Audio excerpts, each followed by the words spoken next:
Hey guys, it's Matt Shu from Upright Health, and I'm joined today by Creepy Vincent and Josh Hash, all in one video. Today we were just sitting around the kettlebell, feeling its warmth, and we were talking about the most important thing you can do to keep your body happy, healthy, and pain-free. We're just having a little casual chat about it, so we wanted you to be able to listen in and hear what we talk about when we're just hanging out at the gym around the kettlebell. Right. Do this all the time. All the time. This is how we spend Friday nights. Well, the convo kind of got initiated by talking about the health system, right, which is a common thread here. Very common. At Upright Health. And we were discussing how we've all three been to the doctor in the last year or so, and each of our visit wasn't over 15 minutes long. Right. So we were kind of just discussing, is that really enough time to get any information out of anyone, let alone enough information to, diagnose you, or give you recommendations on what you should do to fix whatever ailment you have? I think one of the scariest things for anybody who's a trainer, who's working with people who has pain, or if you're a massage therapist or whatever. One of the scariest things is there's a really loud voice out there that says, if you're not a doctor, you can't possibly know anything about what causes people's problems. And so then, you don't want to hurt other people. Clearly, you don't want to make something much, much worse.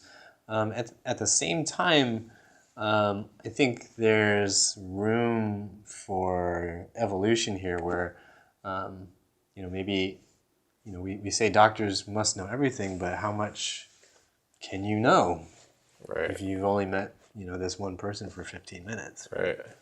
Yeah. And then I think that, for somebody like what you mentioned, trainers, massage therapists, these people have actually a lot of potential to change people's lives in a positive way, because you're constantly with somebody, right? So not only are you trying to just say somebody has knee pain, you're not only going to help them fix their knee pain, but you could also change their lifestyle, change the way that they move to then make their body just perform better all around and not just put a Band-Aid on this knee pain, right? Which is generally what you're going to do if you go to the doctor. Fortunately, it seems that way, right? And I recently had a client, started working with her about a month and a half ago, where she was just walking around with a huge limp, a huge knee brace, and a doctor had recommended to her have surgery. Okay. Right, but no, she was rebellious. She she didn't want to have surgery. Good. And so she came here, checked out the way she moved, and we just did some quick things. And by the end of the hour, she was walking around without the knee brace, and it was all just taking a look at how she moved and fixing things that were not allowing her to move properly. So it's like coordination issues. Coordination, muscle activation issues.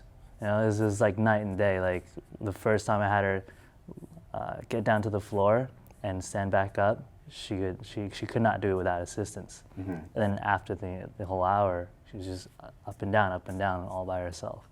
And this is someone who was recommended surgery. Right. So this is within 1 hour. Yeah. Okay. Whereas, you're going to work with her continuously for a while. Yeah, imagine what you can do. Oh yeah, she's made great strides in the past month. She's been coming in every week, but and that very first session, that was kind of an exception. Not everyone's gonna have miracle results like that. Yep. Right. But it just goes to show, even if it was a tenth of that pace, it's still better than surgery. And I think a big piece of that is you had a whole hour to actually sit there and troubleshoot. Right? You had a whole hour to get to know, how does she move? How does she go from standing to the floor? And then how does she get back up? And then you can see each component of that movement. How can we improve that, right? Yeah, there's a ton of time. There's a ton of troubleshooting. It's oh, this doesn't work. All right, let's try this. Let's try this. I know where I want to take her, but there are all these obstacles in the way that I can't possibly troubleshoot all those little obstacles within just like 5, 10, 15 minutes. Right. And then you can also get the chance to get to know her and then maybe find out, hey, what is your day like? What do you, oh, you're sitting for like 12 hours a day? Right. Okay, this could be contributing to the issue as well, right?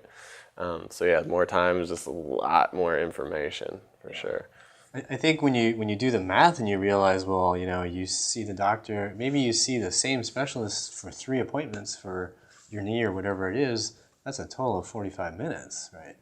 I think with trainers and other health professionals, if you have so much contact time, you just have so much more opportunity to really get to know that person's habits and really change the things that are causing the biggest issues. Yeah. And I think that's super important because there's so many factors with pain. So it's never just one thing. It's never just like, oh, whatever here. It's like maybe your stress in your everyday life, that's going to affect a ton of things too. So yeah, it takes a lot of time to gather all those factors and really identify the ones that are causing the biggest issues. Yeah, one example actually recently, I have a client, Karina, who's trained with me for a number of years, and she had hip problems before and some back stuff before. It took months to get all those things to go away, and then after there was a whole about year and a half where nothing was really going wrong, and then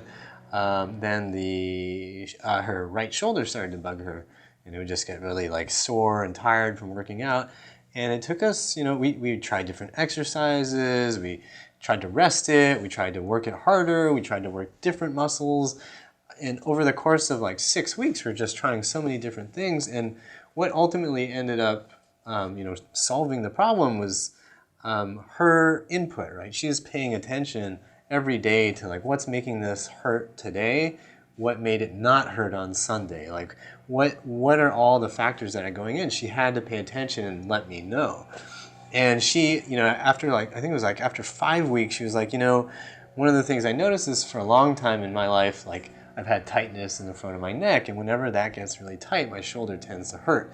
I've been working a lot, I've been doing a lot of website work, and now I think that might be contributing to that. So, we started focusing on more stretching and then more tissue work there, a little more massage work to just loosen that up. And after a week, it was clearly feeling better, right?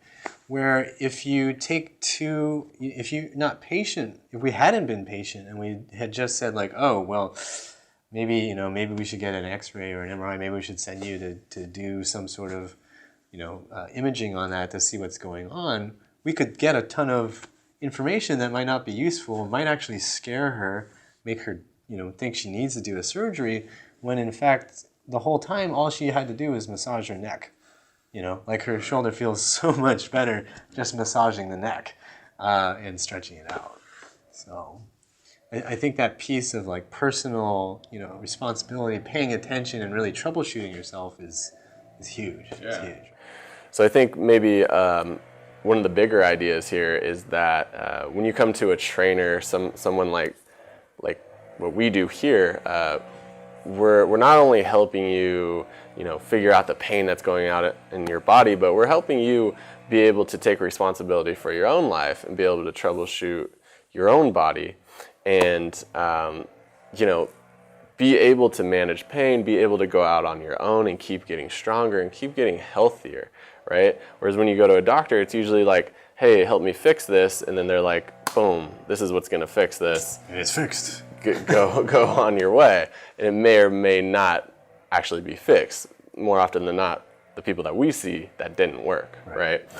And a great example is I had a lady in here who was having a lot of back pain, right? So we looked at her back pain, and there could be multiple things causing this, right? We're not going to say, this is what's causing this. You need to just go do this and hammer this away, right? We gave her multiple tools that she could use, stretches, exercises. So then when she left, throughout her week when her back pain flared up, she did the various tools that she had. She found the one that was actually helping her alleviate that back pain, and she did that continuously to, get her out of the pain, right? So she had tools to manage this, right? And she could explore her own body. And I think that's really important, right? Research and exploration of your own body to be empowered, basically. Yeah, I think that's such a huge thing. Sorry, did you want to say something? Oh, it was. Yeah. Well, I was going to expand on that idea, which is that even as I am training someone here, I need them to be in tune with their own body, because I am not inside that body. So I'm not. I don't know like what is keeping my client from being able to do what I'm asking them to do unless they tell me what they're feeling. Right? Case in point, today I was having someone try to activate some shoulder stabilizers. Right, she's on the wall, just doing this weird exercise, and her right shoulder it wouldn't get there fully. It would be like a struggle. So she took the initiative by telling me something in the front was tight, and so okay, let's go try to release that. We released that and we went back to the wall thing, and it was all good. And you know, so that's a perfect example of how I, as a trainer, I'm just a guide, right? But I need that critical thinking from the client to give me that feedback in order for us to work together to move forward. Otherwise, I never would have known that the front of her shoulder was pulling her out of position. Right. So we're going to wrap this video up, but the big takeaway for you guys, I think, from this chat is, you need to be paying attention. Other health professionals can help you if they're also paying attention and thinking critically, and giving you tools that you can test and retest and really practically implement in your own life. If you're a health professional out there and you're trying to help people, you want to, from our perspective, it makes more sense to be looking for the things that you can offer that people can test, right, and really utilize on a daily basis to improve their lives. It's not so much about the quick fix, cut it out, or numb it. You want to look for what can you do to improve it so gradually it feels better and better and better. So most important thing for you to do is critically think, right? Just critically think. So guys, hope you enjoyed joining us for this little chat. Please remember to subscribe to the channel, like us on Facebook. You'll find links in the description below. And as always, remember that pain sucks. Life shouldn't. Shouldn't. If you enjoyed this video, then please like and comment. And be sure to subscribe to Upright Health for more great content in the future.